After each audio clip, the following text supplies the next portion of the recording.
এই নাটকবিলাক তেখেতে পৰিচালনা কৰিছিল। কিয় পৰিচালনা কৰিছিল সেই নাটকবিলাক? কিয় অনুবাদ কৰিছিল? নৈশভোজ এই নাটকবিলাক পৰিচালনা কৰিছিল কিয়? এই পৰিচালনা কৰাটো এটা সৃষ্টিশীলতা, এটা সাহিত্যৰ দৰে এটা বস্তু। গতিকে এই নাটকবিলাক পৰিচালনাৰ দ্বাৰাই সঞ্জীৱ কলিতাৰ সেই পৰিচয়টো আমি পাব পাৰোঁ। আৰু এটা কথা কওঁ যে নাটকৰ জাজ কৰিবলৈ দুইজন যায়, আমাৰ নাইচকাও যায়, সঞ্জীৱ দাও যায়, আৰু মই তেনেকৈ লগত বহি থাকিব লাগে। ঠাণ্ডা কালি নিশা নাটকবোৰ হয় আৰু মই কাষত মুকলি পথাৰৰ মাজত মই বহি থাকিব লাগে তেওঁলোকৰ লগত। মই জাজো নহয়, জাজ মাত্ৰ জাজ কৰিবলৈ যাওঁ তেওঁলোকৰ লগত, জাজ কৰিবলৈ গৈ তাত বহি থাকোঁ। আৰু তেতিয়াই মিলন কুণ্ডৰ বিষয়ে সঞ্জীৱ দাই নাইচকাৰ লগত কথা পাতিছিলে, আৰু তাৰ ফলস্বৰূপে সেইবিলাক কথাৰ ফলতে নাইচকাই গল্পটো লিখিছিল ৰাংকুচুৰৰ টুপি। গতিকে এই ভিতৰুৱা কথা পাঠ কৰি দিলোঁ। তাকে মোৰ 7 মিনিট মান কথা, মই 7 মিনিটত এই 2 মিনিট বেছিকৈ মানে সময় দিছোঁ। মই যিমান পাৰোঁ সকলোসকলক যিমানবিলাক কথা কওঁ, কিন্তু আন্তৰিক কৰোঁ আৰু নিজৰ ভিতৰৰ পৰা সেইটোৱেই কথা। মই বাকী আমাৰ লগত কাইলৈ যদি নাটক হ'ব আপোনালোকক গায়ে মই ভাল পাওঁ, মোৰ নাটক এখন উঠাই দিয়ে, সেইটো মোৰ স্বাৰ্থ। আপোনালৈ ধন্যবাদ জ্ঞাপন কৰিছোঁ। ইয়াৰ পিছতেই বক্তব্য আগবঢ়াব ডক্টৰ ৰুবি বৰা বাইদেৱে।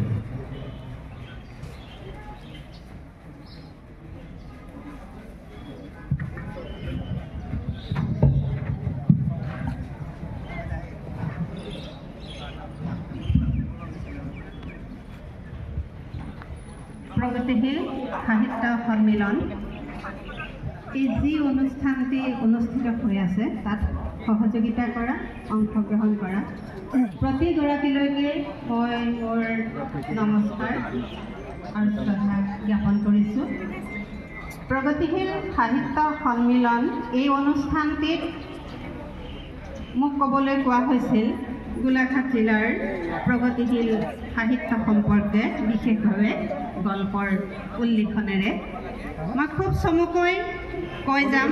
আপোনালোক সকলোৱে জানে অসমৰ গোলাঘাট জিলা সাহিত্য সংস্কৃতি এই সকলো দিশতে এখন উৰ্বৰ ভূমি।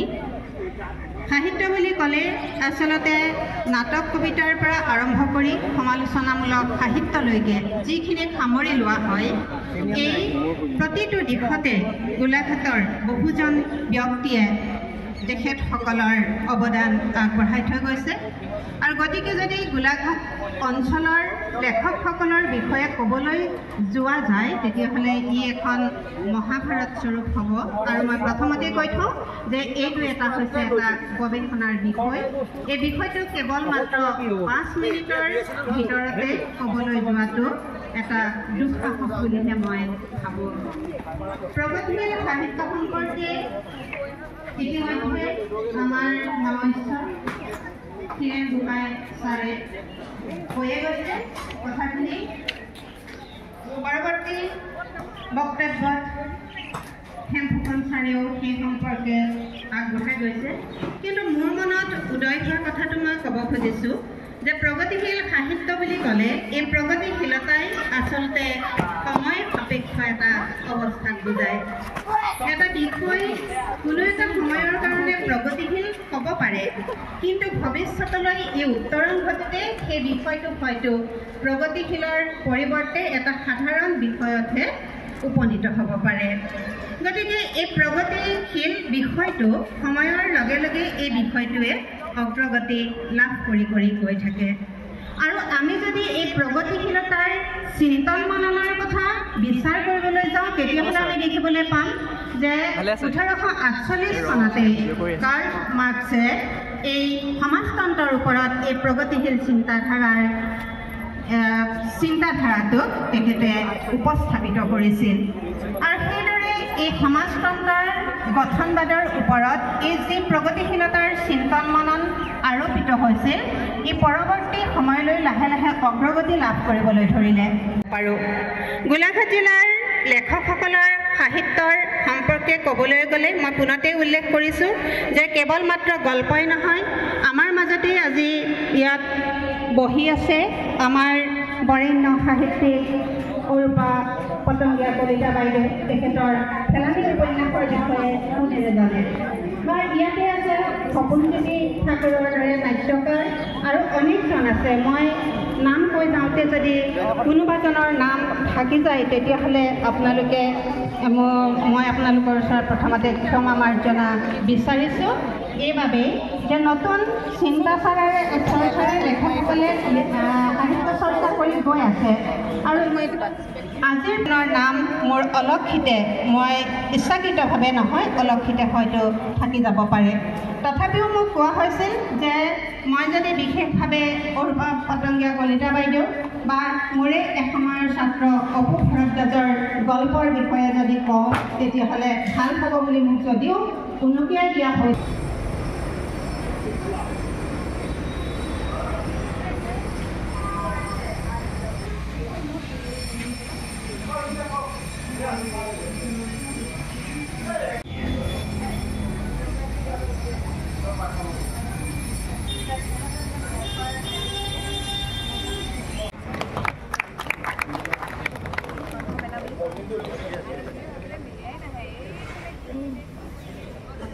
আৰু এটি গ্ৰন্থৰ টোপোলা আৰু নগদ 15,000 টকা।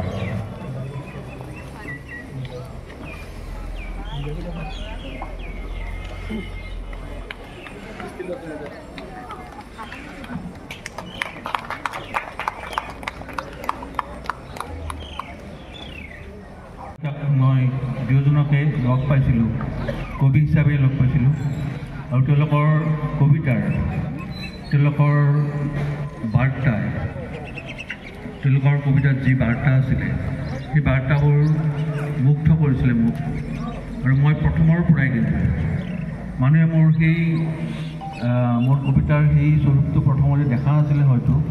মই কিন্তু প্ৰথম কবিতা লিখিছিলোঁ 10মান শ্ৰেণীতে যেতিয়া কবিতা লিখিছিলোঁ সেই সকলোবোৰ কবিতাই কিন্তু মোৰ ঠিক বিদ্ৰোহী কবিতা আছিলে।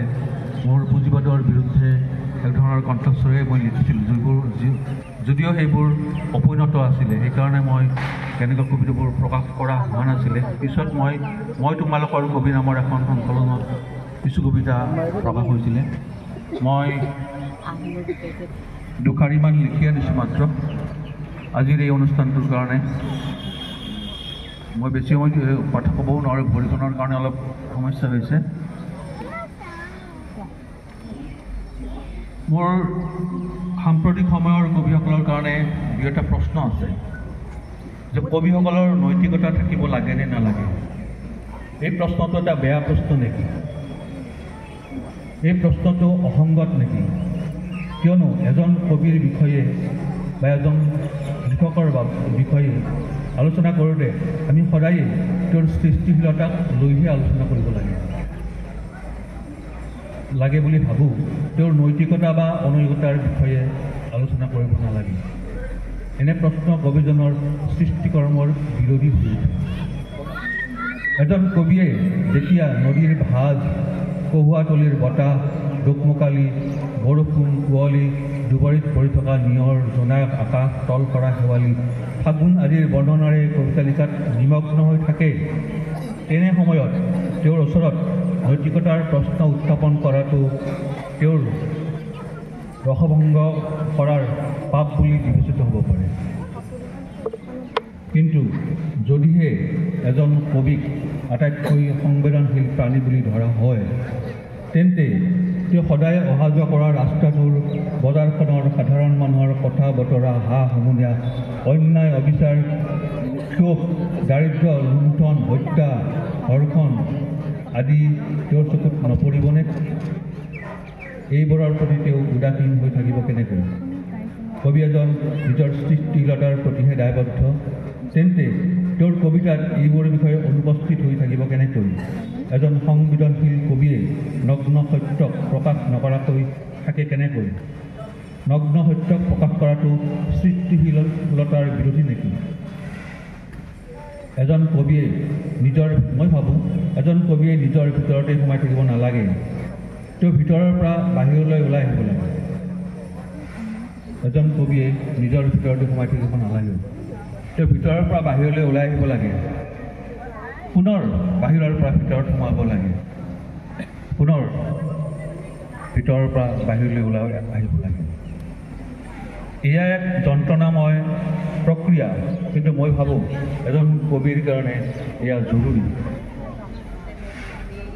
কবি সাহিত্যিকসকল সদায় স্থিতাৱস্থা পৰম্পৰা ভাঙি নতুন কিবা কৰাৰ কথা ভাবিব লাগে, কিন্তু সাম্প্ৰতিক সময়ত এই ক্ষেত্ৰত আটাইতকৈ বাধা হ'ল বঁটা বাহন সন্মান সম্বৰ্ধনা আদি। এই বঁটা সন্মান আদিৰ কাৰণে বহু কবি সাহিত্যিক পোহনীয়া ঘৰচীয়া সম্পৰ্কবাদী আৰু অতি সৌজন্যবাদী হৈ উঠিছে বা এনে ৰোগত ভুগিছে। এই পুৰস্কাৰ তন্ত্ৰই এজন লেখকক লিখন বিৰোধী কৰি তুলিব পাৰে, তেওঁৰ লিখন কৰ্মক সীমিত কৰি তুলিব পাৰে। আজি এই বঁটাই মোৰ কবিতাক বা মোৰ চিন্তা চেতনাক সীমিত কৰি তোলাৰ কোনো সম্ভাৱনা নাই, বৰং এই বঁটা মোৰ কাৰণে উৎসাহপূৰ্ণ। এই পৃথিৱীত এজন কবি এনে এজন প্ৰাণী যিয়ে নিজকে স্বাধীন স্বতন্ত্ৰ কৰি ৰাখিব লগাত পৰে।